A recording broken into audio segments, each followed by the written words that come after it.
Fox News alert, the July jobs number just into our newsroom. According to the Bureau of Labor Statistics, the U.S. economy added 209,000 jobs last month. That is higher than the 183,000 forecast. And the unemployment rate was at 4.3% in July. That's down from 4.4% in June. But as the president brought up last night, he says, I want those people that have given up, that have disappeared from the payrolls, because we're only about 60% employed right now. I want them back in the fray. That he actually put down that number last night. Sure. So that'll be talked about today, but also the Attorney General, Jeff Sessions, has a big announcement to make at 11 a.m. about this investigation that they are going to start figuring out these leaks. Where are they coming from? How do they crack down on these leaks? We're going to air that live here on Fox News at 11 a.m. You don't want to miss it. Meanwhile, what's live on Fox News Channel right now? Newt Gingrich, former Speaker of the House, 2012 Republican presidential candidate, and the author of Understanding Trump, a great big New York Times bestseller. Mr. Speaker, good morning to you. Morning. What do you make of these new jobless numbers north of where they were forecast? What's going on in the economy?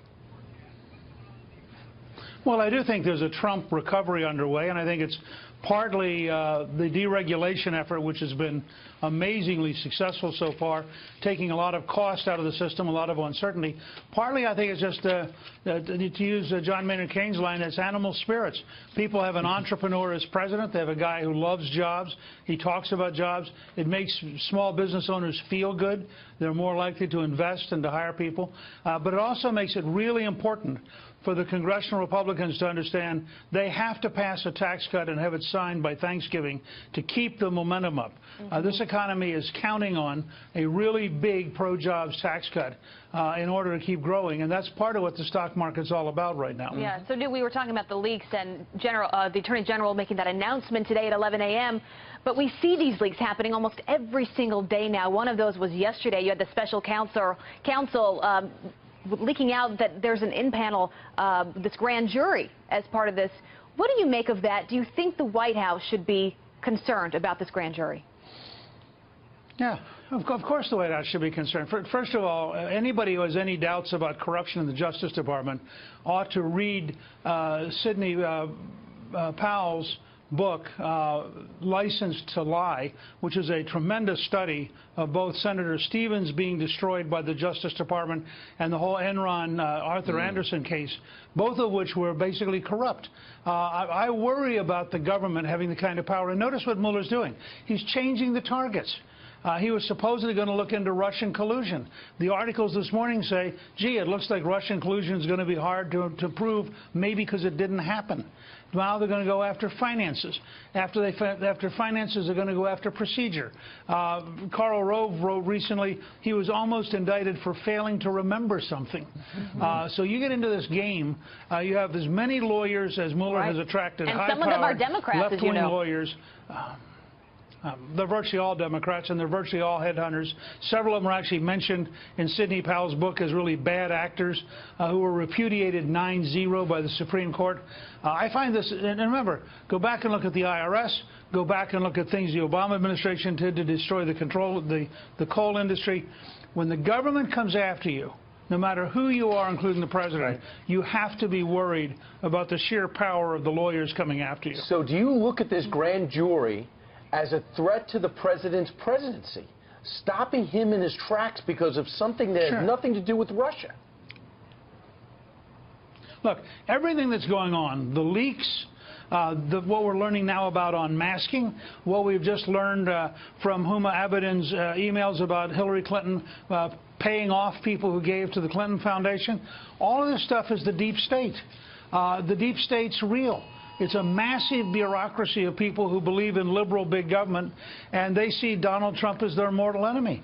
And I think this is going to continue. This fight's going to continue because Trump, week by week, and the judges he's appointing and the regulations he's rolling back and having the governor of West Virginia switch parties, Trump is gradually gaining momentum despite every effort of the deep state, if you will, and the swamp which it lives in, to stop him. But, Newt, it's also Republicans They are making it legislatively impossible to get rid of Mueller, not that he should anyway. They're making it impossible to have a recess appointment of his own nominees being artificially held up. They're going out of way and slap these sanctions on Russia, which not necessarily they don't deserve, but they didn't even consult the president to do it. And Republicans are more than a part of it. A lot of them are leading it. How do you explain this? Yes. Well, I mean, first of all, the swamp in the deep state isn't just Democrats. I mean, there are a lot of folks there are a lot of lobbyists, there are a lot of other folks around who are very comfortable, a lot of never-Trumpers in the Republican Party.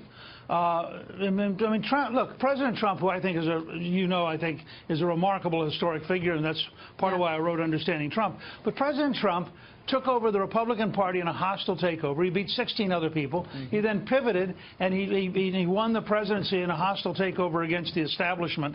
So he enters the White House with a very large number of people in both parties who don't particularly want him to succeed. Sure. Well, now and I think that's part of what you're seeing lived out. Now you're personally experiencing it. Your wife, Callista, who is up to be ambassador to the Vatican, talking about these confirmations, many of them not getting through to be able to do their job. My dad's also one of them who's up for ambassador to Russia. Your wife, how is she feeling about things? Ambassador to the Vatican. Well, obviously, Callista is practicing patience right now. Yeah. Obviously, she would love to have gotten through yesterday. I think she was a little disappointed that all the other members of her class were confirmed yesterday. Apparently, one of the Democrats said they wanted a recording vote on her, and so they're going to come back, I think, in September. By the way, I worry about people like Kevin Hassett. We're trying to write a tax bill, and we have the chairman of the Council of Economic Advisors has been trapped in the Senate since mid-June, and I think it's really irresponsible. But why does it take the former speaker? Why does it take the former speaker to express outrage? Where's the current speaker? Where's anybody expressing the outrage that our government's working with one arm behind its back? Well, look, I think part of the problem is that there is so much noise, whether it is Trump's tweets, it is the leaks in the newspapers, it is the attacks. There's so much random noise that I think some people just get numb from the process. And I think, frankly, to speak on Paul Ryan's behalf, he has been out there, and I've been following it every single day. He is really working on getting a tax cut, tax reform bill, and he's been speaking about it. He's been going all over the country talking about it. I think, and this is a key to the Trump presidency and a key to Republicans keeping the House in 2018. And I would give Speaker Ryan real credit for having focused on that. Do I wish the Republicans were more aggressive? Yes.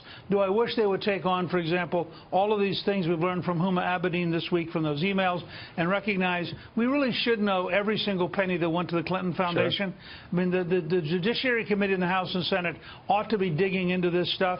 We should know a lot more about what's happened with the Pakistani IT people and the 38 Democrats, 38, not just Debbie Wasserman Schultz, 38 Democrats who hired them over the last 13 years. Right. I mean, I do wish the Republicans in that sense were more aggressive, and I am frankly puzzled that they're not. Well, they can't do anything now because they're all on vacation. So let's see what they do when they come back. For 5 weeks. All right, Newt, thank you very much for joining us live today. Good to see you. Take care.